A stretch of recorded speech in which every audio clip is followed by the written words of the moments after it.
ಉತ್ತಾರಿ ತಗೊಳಕ ಕೇಳಿದಾಗ ನಾವು ಏನಂದ್ರೆ 30,000 ರೂಪಾಯಿ ನಾವು ಕೊಡಬೇಕು, ಈಗ 25,000 ರೂಪಾಯಿ ಕೊಡ್ರಿ, 5,000 ರೂಪಾಯಿ ನಮ್ಮ ಉತ್ತಾರಿ ಕೊಟ್ಟರೆ ಕೊಡ್ರಿ ಅಂತ ಹೇಳಿದ್ರು. ಅದಕ್ಕೆ ಅವ್ರು ಒಪ್ಕೊಂಡಿದ್ದಾನೆ. ಅದಕ್ಕೆ ಅಜಿತವ್ರು ಏನಂದ್ರೆ ನಾನು ಫೋನ್ ಪೇ ಮಾಡಿಬಿಡಿ ಅಂತ. ಅದೇ ರೀತಿ ಅವ್ರು ಫೋನ್ ಪೇನೂ ಮಾಡಿದ್ದಾನೆ ಅವ್ರ ಕೊಟ್ಟಿಗೆ ಎಲ್ಲ ಡಾಕ್ಯುಮೆಂಟ್ಸ್ ನನ್ನ ಹತ್ರ ಇದೆ. ಅದಾದ್ಮೇಲೆ ಅವ್ರು ಉತ್ತಾರಿಗೆ ಇಶ್ಯೂ ಮಾಡಿಲ್ಲ, ಅವನ ಹತ್ರ 25,000 ರೂಪಾಯಿ ತಗೊಂಡಿದ್ದಾರೆ. ಅದಾದ್ಮೇಲೆ ಅದು ನನ್ನ ಗಮನಕ್ಕೆ ಬಂತು. ನಾನು ಅಜಿತ್ ಅವ್ರಿಗೆ ಕೇಳಿದೆ, ಅಜಿತ್ ಅವ್ರಿಗೆ ಮಾತಿಗೆ ಒಪ್ಕೊಂಡು ಇಲ್ಲ ಸರ್ ನಾನು ತಗೊಂಡಿದ್ದೀನಿ ಅವ್ರಿಗೆ ಟ್ರಾನ್ಸ್ಫರ್ ಮಾಡ್ತೀನಿ ಅಂತಂದು ಅವತ್ತೇ ಸಾಯಂಕಾಲ ನಾನು ಹೇಳಿದ್ಮೇಲೆ ಅವರು ಟ್ರಾನ್ಸ್ಫರ್ ಮಾಡಿದ್ರು. ಆದರೆ ನಾವೆಲ್ಲರೂ ನಾನು ಎಲ್ಲರಿಗೂ ಒಂದು ಮನವಿ ಮಾಡೋದಂದ್ರೆ ನಾವು ಇವತ್ತು ಕಮ್ಯುನಿಟಿಯವರಾಗಿ ನಮ್ಮ ಮನೆಯವರಾಗಿ ಎಲ್ಲರೂ ಸೇರಿ ಇವತ್ತು ನಾವು ಅವರಿಗೆ ಒಂದು ಸಸ್ಪೆನ್ಷನ್ ಆರ್ಡರ್ ಕೊಡ್ತಾ ಇದ್ದೀವಿ. ಅದೇ ರೀತಿ ನಾವು ಈ ಎಸ್ ಅವ್ರ ಜೊತೆಗೂ ಮಾತಾಡಿದ್ವಿ, ಡಿ ಸಿ ಅವ್ರ ಜೊತೆಗೂ ಮಾತಾಡಿದ್ವಿ, ಅವ್ರಿಗೂ ಪತ್ರ ಬರ್ತಿದ್ದೀನಿ. ಅದೇನು ತನಿಖೆ ಹೊರಸ್ತೀವಿ ಅಲ್ಲಿವರೆಗೆ ವಿಕಾಸ್ ನಾವು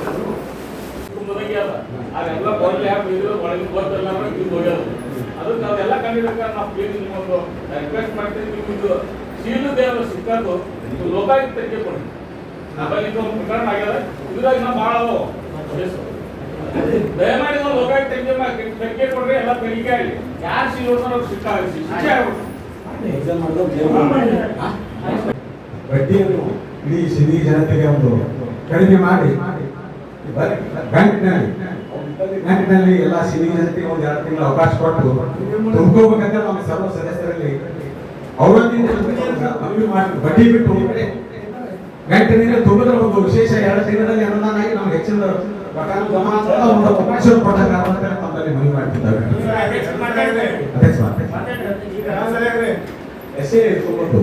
ಬಡ್ಡಿ ಕಮಾಡು, ಬಡ್ಡಿ ಕಮಾಡು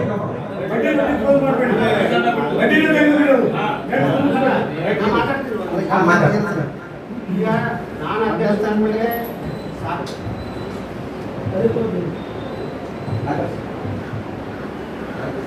ತಿಳ್ಕೊಂಡಿದ್ದೀನಿ.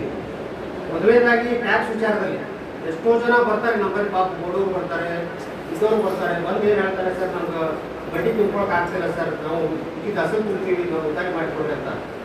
ಈಗ ಅವರು ನಾವು ಆಗಲ್ಲ ಅಂತಂದ್ರೆ ಅವ್ರು ವಾಪಸ್ ಬರೋದಿಲ್ಲ, ತುಂಬ ಬರೋದಿಲ್ಲ. ಅದಕ್ಕೆ ನಾವೇನು ವಿಚಾರ ಮಾಡಿದ್ದೀವಿ ಅಂತಂದ್ರೆ 2 ತಿಂಗಳ ಮಟ್ಟಿಗೆ ಯಾರು ಬಡ್ಡಿ ತುಂಬಂಗಿಲ್ಲ ಸಾರ್ವಜನಿಕ. ಕೆಲವೊಂದು ಬಡ್ಡಿ 2 ತಿಂಗಳು ಆದ ನಂತರ ಮೊದಲಿಗೆ ಹೆಂಗೆ ಬಡ್ಡಿ ಇತ್ತು 18% ವರ್ಷಕ್ಕೆ, ಅದೇ ರೀತಿ ಮತ್ತೆ ನಾವು ಕಂಟಿನ್ಯೂ ಮಾಡ್ತೀವಿ.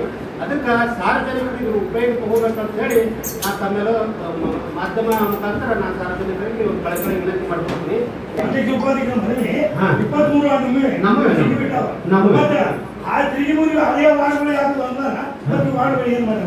ತಿರುಗುಮರಿಗೆ ಯಾವಾಗ ತೋರಿಸಿಲ್ಲ. ಈಗ ನಿಮ್ಮ ನೀವು ಅಧ್ಯಕ್ಷ ನಿಮ್ಮ ವಾರ್ಡಿಗೆ ಏನಪ್ಪ ಅಂತಂದ್ರೆ ಅಪ್ಲಿಕೇಶನ್ ಎಲ್ಲ ಆಗಲಿಲ್ಲ. ಯಾಕೆ ನಿಮ್ಮ ವಾರ್ಡಿಂದ ರೋಡ್ ಆಗಿದ್ರೆ ಹಳೆ ಚಾನ್ಸ್ ರೋಡ್ ಮುನ್ಸಿಪಾಲಿಟಿ ಯಾವ್ದು ವರ್ಕ್ ಆಗಿಲ್ಲ. ಅದು ತಗ್ಸಿಡ್ತೀನಿ, ಅಲ್ಲ ಅದು ತಗ್ಸಿಡ್ತೀನಿ, ಮುಂದಿನ ಸಭೆಯಲ್ಲಿ ಓದ್ತೀವಿ. ಎಲ್ಲ ವಾರ್ಡ್ಗಳು ನಮ್ದೇ. 2-3 ಲಕ್ಷ ರೂಪಾಯಿ ಹೆಚ್ಚು ಏನ್ ಮಾಡೋದ್ರಿ ನೀವು? 2-3 ಲಕ್ಷ ರೂಪಾಯಿ ಏನ್ ಮಾಡೋದ್ರಿ?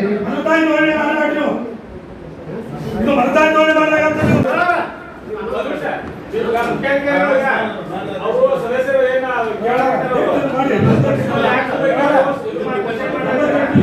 ಅಜೆಂಡಾ ಮುಗಿಲಿ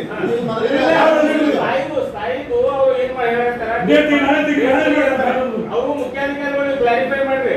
ಇದ್ದಿನ ಸಭೆ ಒಳಗೆ ಅಜೆಂಡಾ ಇಟ್ಕೊಂಡಿದ್ದು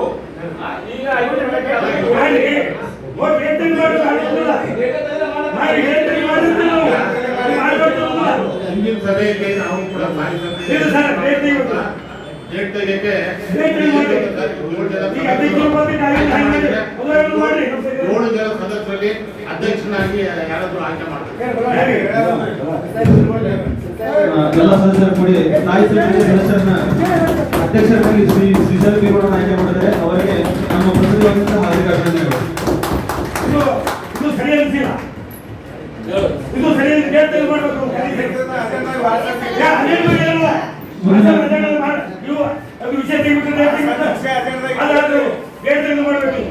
ಮುಂದಿನ ವಿಷಯ ಬೀದಿ ದೀಪಗಳ ನಿರ್ವಹಣೆಗೆ ವಾರ್ಷಿಕ ಅಂತ ಕರೆಯುವುದು.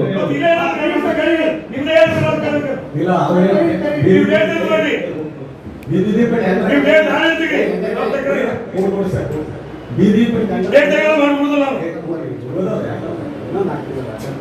ಎರಡು ತಿಂಗಳು ಹೋದ್ರಿ ಹನ್ನೆರಡು 98 ಗಾಡಿಗಳು ಅದೇ ಸಾಯ್ಕೊಂಡು ಈ ಬಂದ 98 ಬಂದಿದ್ದು ಒಮ್ಮೆ 98 ಆಗಿದೆ ಇಲ್ಲಿ ಬಂದ ಮಾಡಿ ಮಾಡಿ ಡೇಟಲ್ಲಿ ಮಾಡಿದ ಅಲ್ಲ ಹೇಳು ಇದನ್ನು ಬಹುಮತದ ಮೇಲೆ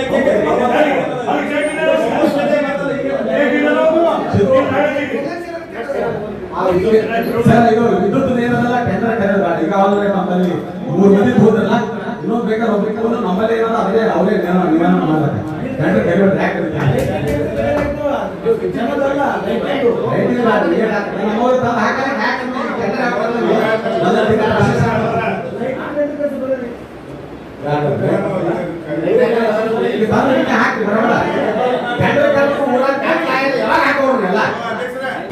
ರೈಟ್ ಇಲ್ಲ, ಎಷ್ಟು ಕಂಬಕ್ಕೆ ರೈಟ್ ಇದೆ, ಸರ್ವೆ ಮಾಡ್ಬಿಟ್ಟು ಅದ್ರ ನಿರ್ವಹಣೆ ಮೇಂಟೆನೆನ್ಸ್ ನಮ್ಮವ್ರ ಹತ್ರನೇ ಮಾಡ್ಬೋದು.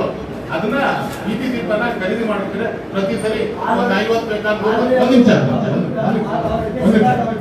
ನಾನು ಹೇಳಿ ಅವ್ರಿಂದ ಅಧ್ಯಕ್ಷರಾಗಿ ಅವ್ರಿಗೆ ಮಾಡ್ಕೊಂಡ್ರ 5,000 ಎಷ್ಟು ಮುಖಾಗಿದ್ರಿ ಅದ್ರ ಮತ್ತೆ ಗೋಸ್ ಹಾಕಿ ಮಾಡಿ ಚೆನ್ನಾಗಿ ಗೋಸ್ ಮಾಡಿ ಅದನ್ನೇ ಸರ್ ಅದನ್ನೇ ಹೇಳ್ತಾರೆ ಸರ್.